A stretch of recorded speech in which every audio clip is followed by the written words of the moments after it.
चुनाव के पूर्व उसमें काम लगा दिया। मकसद उसका ये नहीं था कि उस रोड की क्या उपयोगिता है। अरबों रुपया पब्लिक का पैसा जा रहा है, पब्लिक के गाढ़ी कमाई का पैसा से वो सड़क बन रहा है, लेकिन क्या हुआ, उस सड़क बन रहा है लेकिन उसकी उपयोगिता जीरो है। मैं कहा कि वैसे कार्यपालक पदाधिकारी और वैसे सड़क के गुणवत्ता का जांच करिए और उस सड़क के बनने के प्रक्रिया का जांच करिए कि भाई बिना फिजिबिलिटी रिपोर्ट के, बिना डेंसिटी के सड़क क्यों बन रहा है। वैसे ही एक सड़क है, आपको मुख्यमंत्री अपने गांव में जाने के लिए सड़क बनवा रहे हैं, वह सड़क भी पथ निर्माण विभाग से बन रहा है। वैसे वह सड़क मुख्यमंत्री के गाँव तक जाता है। हमें नहीं लगता है कि वहाँ पर उतना चौड़ा सड़क बनाने की आवश्यकता है। खैर मुख्यमंत्री हैं, चौड़ा सड़क में उनको जाने का अच्छा ठीक है, उनको मजा लेना चाहिए।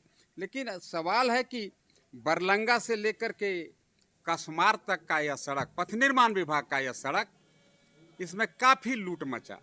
इसके टेंडर में जो टेंडर पार्टिसिपेंट थे, उन टेंडरों से कई टेंडर से वापस करा दिया गया टेंडर, चूँकि उसे किसी ऊंचे दर पर किसी संवेदक को, खास संवेदक को देना था सरकार को, वही किया। एक संवेदक कहा कि हमको बुखार लग गया, लगता है कि बुखार जल्दी छूटेगा नहीं, इसलिए मेरा टेंडर वापस कर दीजिए। उसका टेंडर वापस कर दिया इसलिए कि उसने निम्नतर दर कोट किया था। और जो दो संवेदक, जो पूल का यहाँ पर सिस्टम चल रहा है कि एक आदमी 9% एवब डालेगा, एक आदमी 10% एवब डालेगा, 9% वाले को lower rate coated by this contractor कह के उसको काम में लौट हो जाता है। वही हुआ, वही घटना घटा। और इस्टीमेटेड रेट 134 करोड़ से भी बढ़ा करके हमको लगता है कि 150 करोड़ रुपया उसका कर दिया गया। मैं कहा कि सरकार को इस सब सड़कों की जांच करानी चाहिए कि भाई ऐसे लूट क्यों हो रहा है। गाढ़वा में ही मैं 1 अरब रुपया के लागत से जब पिछली बार विधायक था, एक सड़क में बनवाया था। उस सड़क में कहीं एक दाग धब्बा नहीं आया था, एक गिट्टी उसका नहीं कबड़ा था। लेकिन चुनाव के ठीक पहले सरकार ने 27 करोड़ रुपया की लागत से उस सड़क का मरम्मती करा दिया। पब्लिक विरोध करते रह गए कि क्यों मरम्मती, आखिर ये सड़क स्ट्रॉन्ग है, इस 27 करोड़ रुपया का आप अन्यत्र उपयोग करिए। लेकिन सरकार को मेंटेनेंस के नाम पर पैसा निकालना था। 27 करोड़ रुपया उसमें लागत लगा करके झूठ मूठ के रिपेयरिंग के नाम पर 27 करोड़ रुपया का निकासी हो गया। मेरे पास काफ़ी फुटेज वीडियो भी है। ग्रामीण सड़क पर सो गए, कई ग्रामीण उसका पूरा सड़क का वीडियोग्राफी किए कि भाई इस सड़क के रिपेयरिंग की क्या आवश्यकता है। मैं इसीलिए कहा कि पथ निर्माण विभाग नहीं है, यह लूट विभाग है। और इसीलिए जनरली मैं देखता हूँ यह विभाग मुख्यमंत्री अपने पास रखते हैं ताकि अधिक से अधिक रुपए का इलीगल पैसा जनरेट हो, उसका उगाही हो सके। और स्वाभाविक है, सरकार को पैसा चाहिए, चूँकि चुनाव में 5-5 करोड़ रुपया प्रत्याशी को ही बांटना पड़ता है बेचारे को, तो पैसा तो चाहिए, इसीलिए उन्हीं के पास यह विभाग है, इसमें लूट मचा हुआ है। बस इतना ही कर सकते हैं। बजट को हवा में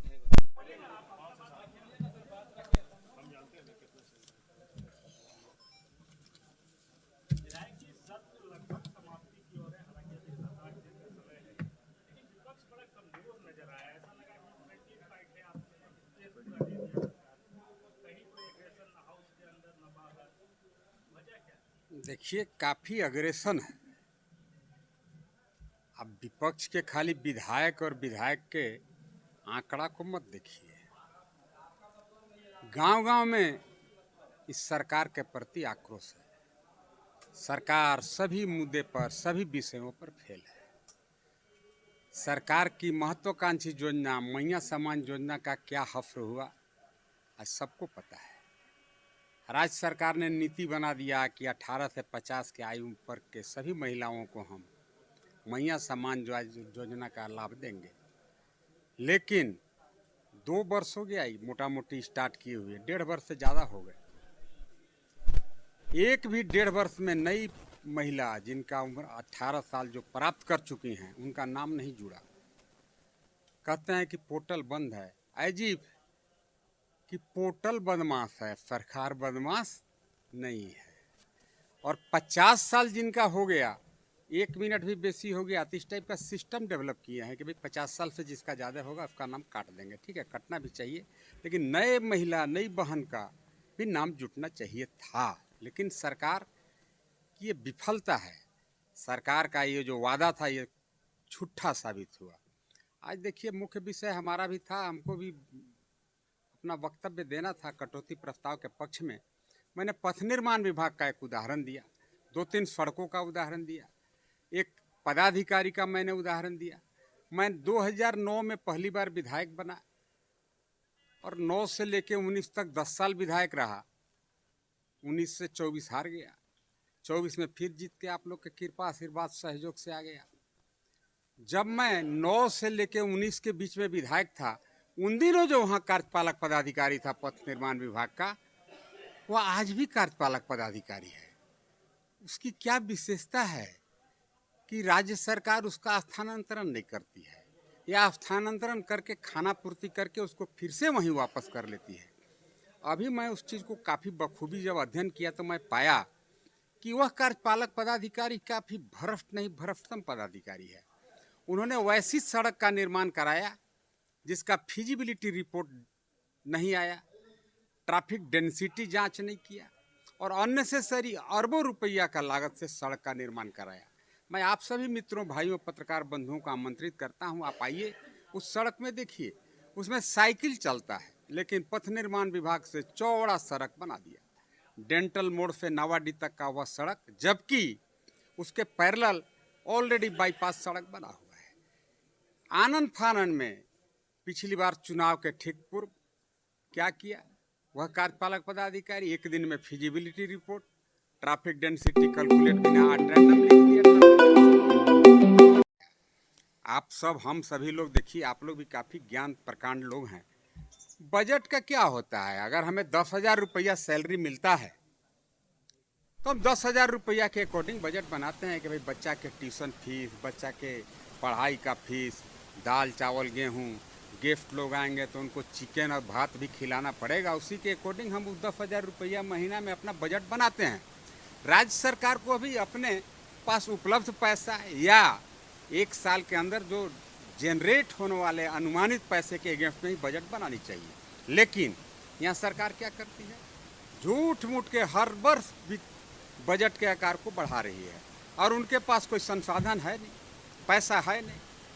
आज सरकार का ये हालत है, हम कह सकते हैं यह सरकार बैंकरप्ट है। बैंकरप्ट इसलिए बोल सकते हैं, अब गांव में चले जाइए, पता लगाइए, आपका भी गांव से ताल्लुकात होगा। आज वृद्धा पेंशन 5 महीना से बंद है। जो गांव के बड़े बुजुर्ग लोग हैं जिन्हें 1,000 रुपया मंथली मिलता था, 1,000 रुपया बहुत बड़ा अमाउंट है बूढ़े गरीब आदमी के लिए। उस पैसे के आस में बेचारे दवाई नहीं खरीद पा रहे हैं, इलाज नहीं करा पा रहे हैं। वह योजना आज पैसे के अभाव में धूल चाट रहा है। सरकार मैया समान योजना दे के अपना पीठ थपथपा रही है, धन्यवाद। लेकिन और मैया का क्या दोष है जो अपनी उम्र सीमा को प्राप्त कर चुकी हैं? इसलिए उस पर मैं नहीं जाऊंगा। हवा मिठाई इसीलिए कहा, बिना पैसा की ये बजट बना देते हैं। 1.5 लाख करोड़ का बजट बना देंगे। पैसा कहाँ से आएगा? लिखेंगे जो 40,000 करोड़ रुपया हम दारू से प्राप्त करेंगे। कभी आज तक 40,000 करोड़ रुपया इनको रेवेन्यू जनरेट नहीं कर पाए। दारू में घोटाला हो गया, कई आईएएस अफसर जेल काट रहे हैं, कई मंत्री का भी उसमें नाम आने वाला है। थोड़ा समय का इंतजार करिए, जांच स्लो हो रहा है इसलिए नहीं आ रहा है ना। तो हवा मिठाई इसीलिए कहा कि भाई आपके पास अगर 10,000 रुपया है तो आप 15,000 का बजट बनाइए। लेकिन 10,000 रुपया होता है और 30,000 का बजट बनाते हैं। मैं इसीलिए कहा कि आप एक दिन की वाहवाही के लिए, अपना पीठ थपथपाने के लिए आप 10,000 उपलब्ध पैसे के अगेंस्ट में 30,000 रुपया का बजट दिखाते हैं। इसीलिए मैं कहा यह हवा मिठाई है, ये देखने के लिए है, खाने के लिए, पेट भरने के लिए नहीं है बजट। इसलिए मैं कहा यह हवा मिठाई की तरह है बजट।